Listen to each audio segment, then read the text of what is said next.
as we fall into the abyss. What if we, well, just press L and R to float back up? That's the glory of a debug build, baby. In fact, let's levitate well beyond what the developers intended us to see, into an entirely new digital scape of untextured everything.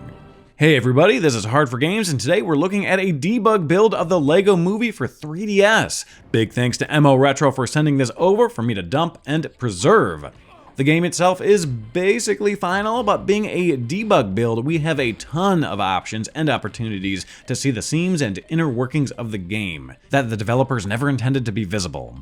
For starters, we have a QA option on the main menu, which gives us everything we'd ever want in terms of unlockables. All levels, of course. You can unlock a ton of different LEGO minifig characters, tutorial options, which I have turned off here because they sometimes lock up this particular build, at least for me anyways, a 100% complete save, etc., etc.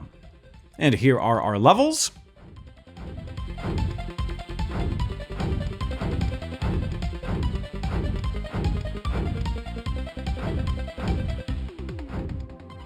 And these are our characters, including a lot of different DC characters that you can play as, which of course were also in the film.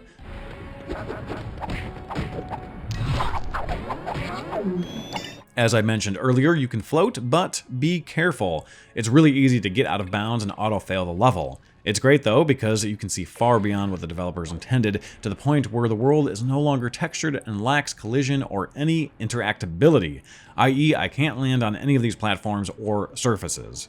It's also strange that these platforms and surfaces even exist.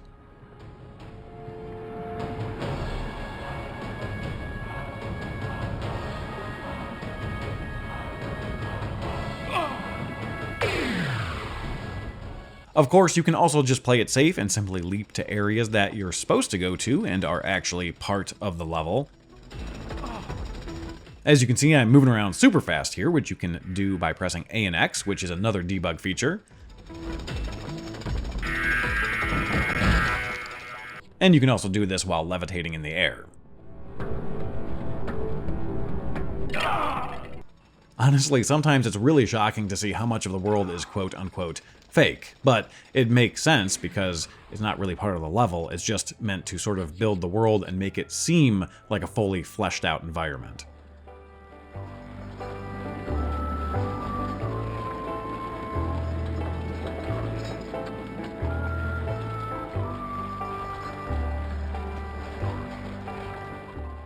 And then we have the debug free camera mode, activated by pressing down on the D-pad and L. You move it with the joystick and the B, A, X, Y face buttons, kind of like a dual stick controller setup for like a first-person shooter, for example, but the second stick in this case is the buttons. It's a bit clunky, to be honest with you.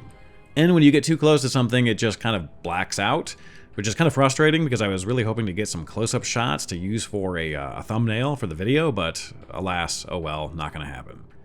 That said, the game itself is a pretty solid one, and if you're gonna play it, you might as well have all the cheats at your disposal. I will say though, I did occasionally get some freezes, not sure if it's the emulator or the build, so just, you know, tread carefully.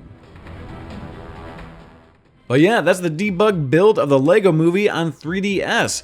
Thank you again to MORetro for sending it over and Codebound for releasing it. And big thanks to our sponsor NYXI Controllers for Nintendo Switch. If you're tired of buying expensive first-party controllers only to have them break down or experience drift, which has happened countless times for me, NYXI is an amazing and high-quality alternative. Click the link in the description below to receive your discount. Thank you again everybody for watching, and I hope to see you all back for the next video. Take care.